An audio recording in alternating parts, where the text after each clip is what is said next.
Hello scorpions, welcome to Guruma Hindi tarot. और ये reading है 11th ऑफ अगस्त से लेके 17th ऑफ अगस्त तक की। तो चलिए देखते हैं कि क्या मैसेजेस हैं आपके लिए एंड आप लव में क्या एक्सपेक्ट कर सकते हैं। Messages for Scorpions.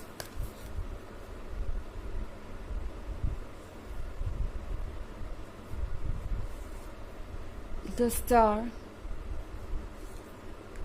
Eight of Wands, Knight of Cups, the High Priestess, the Chariot. Okay.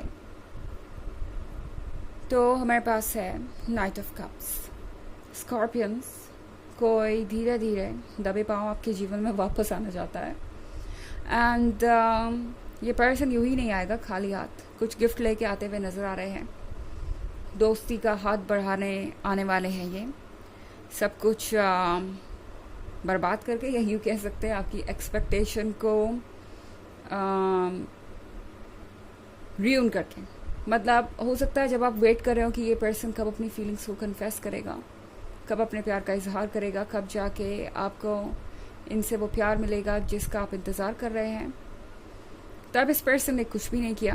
And अब फाइनली जब आप सोच रहे हैं कि शायद ये आप में इंटरेस्टेड ही नहीं है, या अब कुछ वर्क नहीं कर सकता और कोई होप नहीं है, या हो सकता है आप में से बहुत सारे लोग इस पर्सन के बारे में सोचना भी छोड़ चुके हो। मतलब जितना पहले सोचते थे शायद अब उतना नहीं है, आप धीरे धीरे मूव ऑन कर रहे हो। तभी ये पर्सन आके आपके दरवाजे पे नॉक करेगा, तभी ये पर्सन आके आपसे मिलना चाहेगा एंड आपको ये कब देना चाहेगा और पूछेगा कैसे हैं आप, मुझे आपकी बहुत याद आई। एंड आपके लिए थोड़ा सा सरप्राइजिंग हो सकता है, क्योंकि यहाँ पे 10 स्टार के साथ शायद आपको लग रहा था कि ये पर्सन आप में ज़रा भी इंटरेस्टेड नहीं है, ये अपनी लाइफ पे फोकस्ड है, या दूसरी चीज़ें इनके लिए ज़्यादा इम्पॉर्टेंट है। हो सकता है आपने इनमें कभी दिलचस्पी दिखाई हो, पर इस पर्सन ने कभी इंटरटेन नहीं किया आपको, या आपकी तरफ ध्यान नहीं दिया। बट अब ये पर्सन चाहता है कि आप दोनों के बीच कुछ शुरू हो। इनफैक्ट 8 ऑफ वॉन्ड्स के साथ ये पर्सन चाहता है कि आप क्लोज आएँ, और ये एक नया रिलेशनशिप हो सकता है आप में से बहुत सारे लोगों के लिए, या फिर पुराने रिलेशनशिप को नए सिरे से शुरू करने की शुरुआत हो सकती है। ये पर्सन चाहता है कि जो भी पहले हुआ उन बातों को आप दोनों भूल जाए और क्लोज आए एक दूसरे के। द हाई प्रीस्टेस के साथ ऐसा लग रहा है कि आपका जो इंट्यूशन है वो बहुत स्ट्रॉन्ग है, और ये स्ट्रॉन्ग इंट्यूशन आपको सब कुछ बताएगा। ऐसा लग रहा है कि आपकी गट फीलिंग आपको पहले से ये बता रही है कि कुछ चेंजेस होने वाले हैं। हो सकता है आपको ऑलरेडी फील हो रहा हो कि कुछ चेंजेस होने वाले हैं। अब ये किसी भी तरीके से आप फील कर हो सकते हैं। हो सकता है कोई रिपीटेड नंबर आप देख रहे हो, कोई सॉन्ग बार बार प्ले हो रहा हो जिसमें कुछ मैसेज हो। लोग आजकल आपसे एक ही बात करते हैं या एक ही एडवाइस देते हैं। कुछ आपको लग सकता है इन सब चीज़ों के वजह से जैसे कि बस अब होने ही वाला है, जस्ट अराउंड द कॉर्नर है, आप मुड़ेंगे और बस आपका सामना हो जाएगा इस पर्सन से। तो ये पर्सन आपको थोड़ा सरप्राइज ज़रूर कर देगा इस वीक में। द चैरियट के कार्ड के साथ आप थोड़े कंफ्यूज हो जाएंगे। ओके, ये पर्सन आफ्टर ऑल इतने दिनों के बाद कहीं से भी आ जाएगा निकल के, और आप सोचेंगे कि ये क्या हो रहा है, ये पर्सन आखिर सोच क्या रहा है और ये कर क्या रहे हैं। द चैरियट के साथ जो भी सिचुएशन है वो अभी फ़िलहाल डिसीजन लेने के लायक नहीं है। फ़िलहाल टैरो आपसे कह रहा है कि आपको दूर रहना चाहिए एंड कुछ समय देना चाहिए इस पर्सन को जानने के लिए, क्योंकि अगर नेचुरली आप डिसीजन लेने के लिए रेडी नहीं हैं तो ये आपके लिए करना ठीक नहीं होगा, क्योंकि आपका इंट्यूशन बहुत स्ट्रांग है। तो अगर आपको लग रहा है कि आप डिसीजन लेने के लिए रेडी नहीं हैं तो उस बात को ट्रस्ट कीजिए, क्योंकि वाकई आप नहीं है और यूनिवर्स चाहता है कि आप वो डिसीजन बाद में लें। ओके, फ़िलहाल चीज़ों को पॉज पे रखना अच्छा होगा आपके लिए। हालांकि ये एक जर्नल रीडिंग है तो ये सबसे रेजोनेट नहीं होगी। एनर्जी रिवर्स हो सकती है अगर आप क्रॉस वॉचर हैं। इसके अलावा अगर आप पिछले वीक की रीडिंग या ईयरली रीडिंग देखना चाहें 2023 के फर्स्ट क्वार्टर, सेकेंड क्वार्टर और फोर्थ क्वार्टर की, तो उसका लिंक भी आपको डिस्क्रिप्शन बॉक्स में मिल जाएगा हमेशा की तरह। चलिए आगे बढ़ते हैं और देखते हैं और क्या मैसेजेस हैं आपके लिए।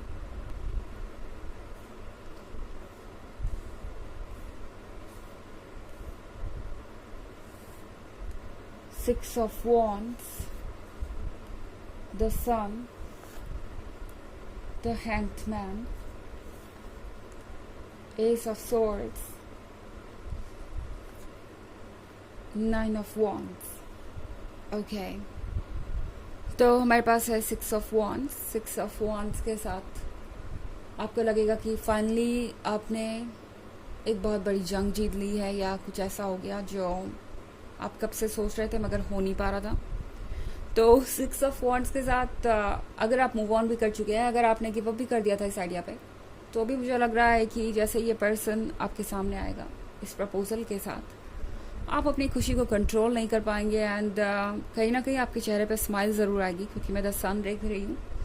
तो सन के साथ हैप्पीनेस आपको ज़रूर महसूस होगी एंड ये सरप्राइज, ऐसा सरप्राइज होगा जैसे कि क्या बोलूँ मैं, मुझे समझ नहीं आ रहा यहाँ पे, बट ये पर्सन जो भी कहेगा या जो भी करेगा, आपको लगेगा कि एग्जैक्टली यही आप सुनना चाहते थे, जैसे इस पर्सन ने आपका दिमाग पढ़ लिया हो और अब आप अचानक से सामने आके वही सब बातें कर रहा है, तो आपके लिए थोड़ा सा सरप्राइजिंग हो सकता है। द हैंग्ड मैन के साथ टैरो आपसे कह रहा है कि थोड़ा विजडम से काम लीजिए, क्योंकि जैसा कि मैंने कहा आप अपनी खुशी को महसूस करेंगे और द सन के साथ बहुत एक्साइटिंग हो सकता है ये जो नेक्स्ट आप इनसे मिलेंगे अगली बार। बट यहाँ पे आपके लिए थोड़ा सा अपने इमोशंस को साइड में रख के केयरफुली सोचना ज़रूरी होगा। वैसे ये किसी को भी अच्छा नहीं लगता, ऑफ कोर्स आप एक इमोशंस को पूरी तरह से इंजॉय करना चाहेंगे, बट टैरो आपसे कह रहा है कि फ़िलहाल कुछ मैटर्स पे आपका चुप रहना ज़रूरी है। एस ऑफ सॉर्ड्स इसीलिए चैरियट के बाद है वो भी।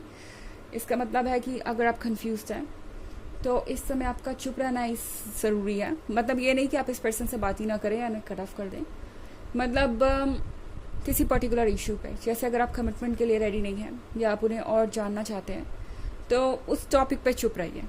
ओके एंड हमारे पास है nine of wands. Nine of wands के साथ अगर आप इस पर्सन से कुछ पूछेंगे पास्ट के बारे में, जैसे कि अगर ये कहना था तो पहले क्यों नहीं कहा, या कुछ करना ही था तो पहले क्यों नहीं किया, और जैसे उन्होंने बिहेव किया वैसे उन्होंने क्यों किया, क्यों वो आपको इग्नोर कर रहे थे। अगर आप इस तरह का कोई भी सवाल उनसे पूछेंगे या कोई भी ऐसा सवाल जो उन्हें ऐसे फील कराए जैसे कि उनके पास कोई एक्सप्लेनेशन नहीं है उस चीज़ का, तो ये पर्सन खुद को डिफेंड करने लगेगा। आपको बड़े सिली एक्सक्यूजेस सुनने को मिल सकते हैं एंड उसके लिए आप प्रिपेयर्ड रहिएगा, क्योंकि ये पर्सन आपसे डायरेक्टली तो ये नहीं कहने वाला कि आई एम सॉरी जो हुआ मुझे वैसा नहीं करना चाहिए था और हमें पहले ही ये सब कुछ सॉर्ट आउट कर लेना चाहिए था।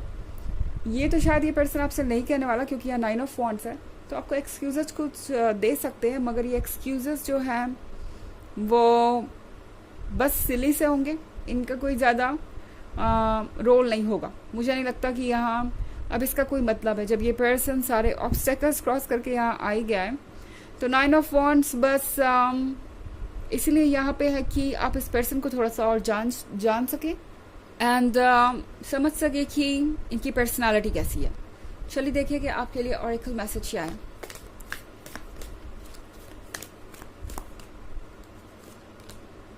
Charity, prayer and contemplation. Connect with heaven, ask and you shall receive. Okay, तो यहाँ पे ये कार्ड आपसे कह रहा है कि आपके लिए ज़रूरी है कि आप खुद के इंट्यूशन से कनेक्टेड रहें, हेवन से कनेक्टेड रहें। आप ही हेवन है, यूनिवर्स आपके अंदर है, तो इस बात को याद रखिए। अपने सोल से कनेक्टेड रहें।